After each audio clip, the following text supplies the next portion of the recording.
இரவு நேர பனிப்பொழிவில் நெற்கதிரின் பயிர்கள் அருமையாக உள்ளது. இது என்ன நெல் பயிர் மேம்ஸு? என்ன நெல் பயிர் இது? இரவில் அருமையாக இருக்குண்ணா. அந்த பண்ண பனி பாருண்ணே எப்படி நிற்கிண்ணே?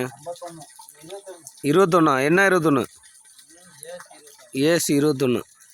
அருமையாக இருக்குது பயிர். நைட்டில் பார்க்க நல்லா இருக்குது, பகலில் பார்க்க வெறும் பூச்சி அடித்து நோய் விழுந்து ஒரே அசிங்கமாக இருக்குது. முதல்ல தேத்துறதே கஷ்டமாக இருக்குது, அவ்வளோதான் இருக்குது பகலில் பார்க்குறப்ப. நைட்டில் நல்லா தெரியுது பயிர்.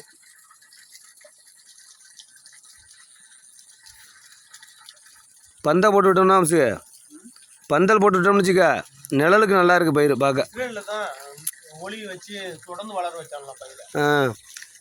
நிழலாக உள்ள இடத்துல நல்லா தெரியுதுண்ணா பயிர். சரி வாங்க வாங்க, மணியாச்சு, மணி 8 மணியாச்சு.